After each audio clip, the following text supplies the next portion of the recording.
Meus irmãos, meus amigos, bem-vindos a mais um vídeo dos Salmos, essa série que Deus colocou no meu coração para vir aqui estar estudando as Santas Escrituras com vocês. Sejam bem-vindos. E hoje no vídeo do Salmo 56, a parte 2. Eu deixei esse vídeo para ter duas partes porque eu gosto de comentar bem, os versículos, e vamos então ler a parte 2 do Salmo 56. Pega a sua Bíblia comigo, vamos manejar a nossa arma, a nossa espada que o Senhor nos deixou. E a versão da minha Bíblia é NVI, Nova Versão Internacional. E hoje eu vou ler do versículo 10 ao versículo 13. Salmo 56, versículo 10 vai estar escrito: Confio em Deus, cuja palavra louvo, no Senhor, cuja palavra louvo. Em Deus eu confio e não temerei. Que poderá fazer-me o homem? Cumprirei os votos que te fiz, ó Deus.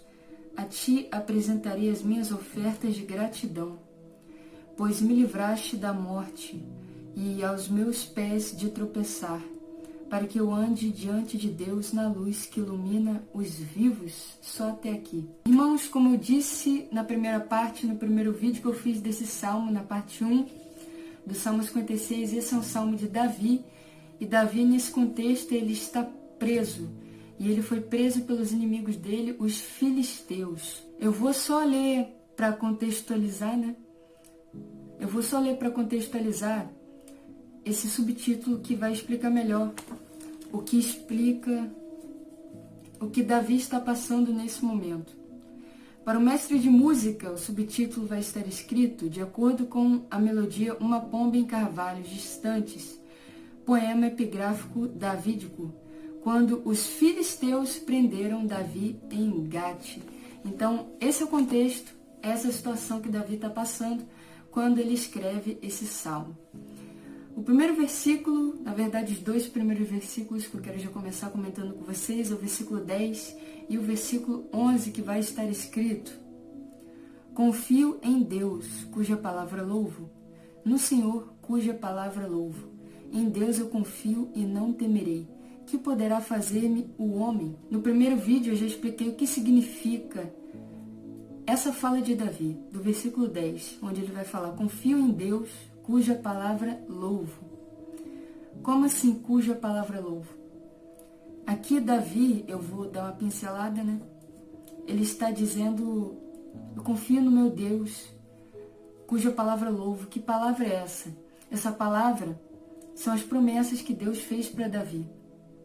Cuja palavra louvo quer dizer que Davi está trazendo ao coração dele, à memória dele, as promessas que Deus fez para ele. E ele lembra da palavra e se alegra e louva com esperança nas promessas que Deus fez para ele, apesar do contexto que ele está vivendo não ser favorável, parecer que não vai acontecer. Mas aqui Davi, ele decide confiar em Deus e falar: eu vou louvar a tua palavra, eu vou ter esperança na palavra que me disseste. Ele está se lembrando das promessas que Deus fez para ele e se alegrando, trazendo à memória o que traz esperança e alegria ao coração dele, que é a palavra do Senhor. Por isso ele diz: confio em Deus, cuja palavra louvo, no Senhor, cuja palavra louvo. Ou seja, ele está aqui demonstrando confiança e lembrando das promessas. No versículo 11 vai estar escrito: Em Deus eu confio e não temerei. Que poderá fazer-me o homem? Essa passagem aqui, esse versículo, ele me fez lembrar de uma coisa que o Senhor me ensinou. E eu vivi na minha própria pele. E eu achei que eu tinha fé num certo momento da minha caminhada. Eu achava que eu tinha fé. E eu achava que eu estava indo na direção certa. Só que o que acontece? Eu constantemente me deparava com um sentimento de angústia e medo. E, sabe, eu ficava muito aflita e nervosa com o que eu ia fazer, com o que eu ia falar na obra de Deus, nas oportunidades, como que ia ser. E eu ficava muito ansiosa e com medo e com aquele sentimento de angústia, de aflição, de estar pressionada por toda aquela situação que eu estava vivendo. E dia após dia eu estava com esse sentimento, eu estava carregando esse sentimento, essa angústia, essa aflição, o que eu faço, o que eu falo, e eu estava angustiada e andando todos os dias lutando com esse sentimento de angústia. E eu sempre pedindo ajuda ao Senhor, sempre pedindo socorro ao Senhor, sempre orando, e parecia que a cada dia eu conseguia vencer, só que logo depois voltava muito rápido, eu começava a me angustiar de novo e ficar ansiosa com toda aquela situação e sempre orando ao Senhor. Só que eu fiz um propósito de jejum e oração e nem era para isso, nem era por causa disso, nem era para buscar resposta, né, nesse sentido, mas como eu sempre orava pedindo isso, sempre orava pedindo ao Senhor para me tirar dessa angústia, dessa aflição, para me ajudar no que fazer, no que falar, até que o próprio Senhor um dia, quando eu estava nesse propósito, Ele falou comigo e Ele me mostrou que eu não tinha fé. E eu pensava que, sabe, a gente pensa que a gente tem um pouco de fé, que é suficiente, aquele pouco de fé e tal. Mas o Senhor, Ele me mostrou que eu não tinha fé e que eu não confiava nele. E Ele começou a me perguntar, por que você não confia em mim? Você não tem fé? E o Senhor, Ele me puxava para aquela passagem de quando Jesus acalma a tempestade, se eu não me engano, em Marcos 5. E ali, naquele contexto, Ele vira para os seus discípulos, no momento da passagem, já no final da passagem, Ele vai perguntar, por que vocês estão com tanto medo? Ainda não tendes fé? E aquela passagem me confrontando, aquela passagem me confrontava. Eu olhava aquilo e me trazia uma angústia, sabe? Me trazia um negócio. Aí eu olhando aquilo, meu Deus, até que eu tive entendimento. Parece que caiu o véu do meu entendimento. E o Senhor me mostrou. E eu percebi que eu não tinha fé. Simplesmente. Eu não tinha fé porque eu não conseguia descansar. Eu não conseguia confiar.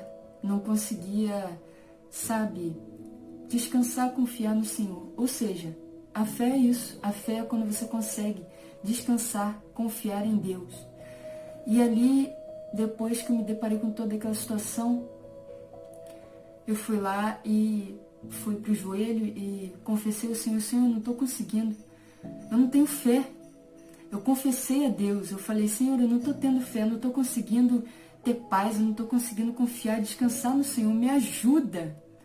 Quando eu pedi ajuda a Deus, Ele abriu meu entendimento para mais uma coisa e me disse, você é completamente dependente de mim e sem mim nada podeis fazer. Ou seja, o problema é que eu estava com medo de uma coisa que eu, na minha cabeça, tinha que fazer com a força do meu próprio braço.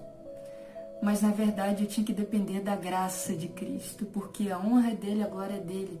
Não é para eu fazer e depois falar que eu consegui fazer, mas é para eu ir na presença dele, no joelho, na oração, e eu falar, Senhor, eu não consigo.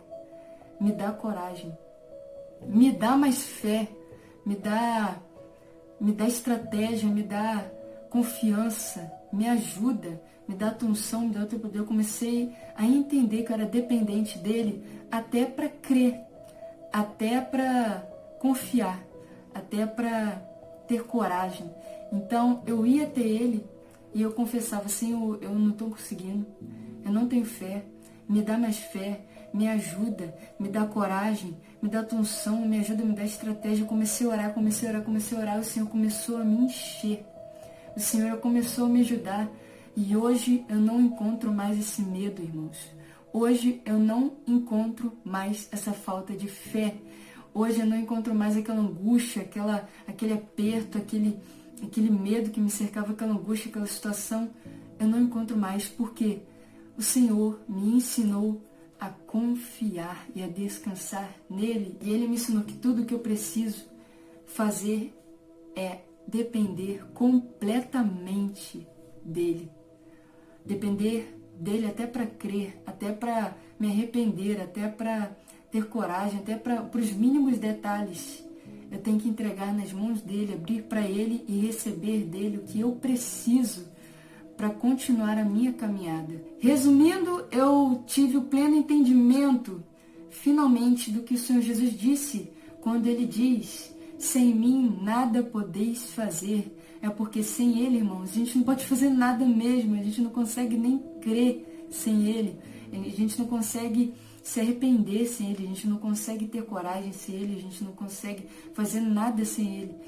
Então, quando a gente se abre completamente e confia no Senhor de todo o coração para entregar todas as coisas nas mãos dele, Deus, ele nos dá o descanso. Deus, ele nos ajuda. Então, se você não tem fé o suficiente, se você olha para você e você não consegue descansar, você tem medo, você fica ansioso, você fica angustiado, não temas, ainda tem solução, ainda tem jeito. Peça ao Senhor, porque ele quer te dar. Você não está escutando essas palavras à toa. Peça a Deus, porque em João 2, vai dizer, o João Batista vai dizer, que o homem não pode receber coisa alguma se do céu não lhe for dado. Então peça, porque quando nós pedimos, o Senhor nos dá. Satanás quer botar na nossa cabeça que a gente não consegue e acabou, não tem jeito, a gente não consegue aumentar a nossa fé, a gente não tem fé e acabou, mas não. A gente tem que confessar e pedir, porque Deus, ele nos dá. Se você não tem, se você não consegue, peça, porque o Senhor Jesus diz: sem mim nada podeis fazer. Versículo 12 vai estar escrito: cumprirei os votos que te fiz, ó Deus. A ti apresentarei as minhas ofertas de gratidão. Na palavra de Deus vai dizer que para nós, se fizermos um voto e não cumprirmos, não formos cumprir, é melhor que nem vote. Eu vou deixar essa passagem aqui porque eu não me lembro onde está, mas quando nós vamos para o Novo Testamento, o Senhor Jesus manda nós não jurarmos por nada, nós não fazemos votos, se eu não me engano, eu vou deixar a passagem aqui também, porque isso é um compromisso muito sério. Quando você faz um voto ao Senhor, quando você diz que vai fazer ou dar algo para Deus, se você não cumpre, você recebe a maldição de Deus. Logo, a lei do Senhor, o mundo espiritual vai se virar automaticamente contra você, porque Deus é justo. Isso não quer dizer que nós vamos ser sempre favorecidos, mas nós estamos debaixo da justiça perfeita. É aí que nós temos que ter temor, muito mais, né? Muito mais temor e mais vigilância. Porque a justiça de Deus, ela não falha. Deus não é injusto, Deus não é parcial. Ele não aceita o suborno, ele não vai nos tratar com menos rigor porque nós estamos na presença dele. Muito pelo contrário, porque as bênçãos da obediência e as maldições da desobediência, Moisés ensinou, não foi para o povo do Egito, foi para o povo de Deus. E ele deixou bem claro, Deus é justo e jamais comete injustiça. Ou seja, se vocês desobedecerem, não importa se vocês são filhos de Deus, são povo escolhido, estão na presença de Deus, a maldição vai vir sobre vocês, do mesmo jeito. Então nós temos que vigiar sempre nisso, cumprir o que nós falamos ao Senhor, cumprir os nossos votos que nós prometemos ao Senhor. Então, cuidado, não fale uma coisa para o Senhor, depois se esqueça e continue vivendo a vida, porque às vezes a maldição vai chegar até você e você não vai entender nada, você não vai se lembrar, então muito cuidado. Eu recomendo que não faça votos ao Senhor, porque não tem necessidade assim, Deus quer obediência e é um compromisso muito grande, né? Ainda mais quando envolve coisas muito grandes, ou sacrifícios muito grandes, é melhor e preferível que não faça, mas se fizer, cumpra. Versículo 13 vai estar escrito: pois me livraste da morte e aos meus pés de tropeçar, para que eu ande diante de Deus na luz que ilumina os vivos. Aqui, Davi ainda está vivendo a situação de prisão. Ele estava preso pelos filisteus, mas ele diz, como se estivesse profetizando: pois me livraste da morte. Ele ainda não tinha sido livrado, mas ele dizia isso com seus lábios. Pois me livraste da morte, e aos meus pés de tropeçar, para que eu ande diante de Deus na luz que ilumina os vivos. Então Davi aqui ainda está vivendo uma situação de perigo, de morte, de risco, e numa situação que não era favorável a ele. E a qualquer momento os inimigos dele podiam se voltar contra ele, mas ele está aqui confiando no Senhor e declarando com seus lábios, profetizando: pois me livraste da morte, e aos meus pés de tropeçar, para que eu ande diante de Deus na luz que ilumina os vivos. Aqui ele ainda está vivendo, como eu disse, o contexto, mas ele está confiando em Deus e profetizando. Então confie verdadeiramente no Senhor e confie nele, porque aqui Davi também, ele conhece o caráter de Deus, e por conhecer o caráter de Deus, ele vai profetizar, ele vai falar essas palavras, porque ele tinha um relacionamento com Deus. Pois me livraste da morte de meus pés de tropeçar, para que eu ande diante de Deus na luz que ilumina os vivos. É isso que também eu admiro muito em Davi, diante da provação, no contexto de prova, né? No contexto que não é agradável, favorável a ele, ele nunca perde a esperança, a confiança e a sua intimidade com Deus. Ele sempre louva o Senhor, exalta o Senhor, e ele tem certeza que Deus irá o livrar por conhecer o seu Deus, por ter um relacionamento com ele. Isso também é um ensinamento para nós sempre nos aprofundarmos em Deus a ponto de a adversidade não nos abalar, e nós temos a certeza que o nosso Deus está cuidando de nós e vai nos tirar daquela situação, porque a murmuração traz o deserto, né? Traz os 40 anos de deserto, mas quando nós louvamos e tomamos uma atitude de confiança e esperança diante de Deus, aí nós saímos mais rápido da provação. Pega essa receita. Nós saímos mais rápido da prova quando nós confiamos, descansamos e temos esperança no nosso Deus. Deposite sua esperança, sua confiança no Senhor. Meus amados irmãos, eu agradeço você que ficou até esse ponto do vídeo comigo. Que Deus te abençoe, te ilumine, te guarde. Muito obrigado por ter vindo até esse ponto. Que Deus te abençoe e até o próximo vídeo, se Deus quiser. Fique na paz do Senhor Jesus.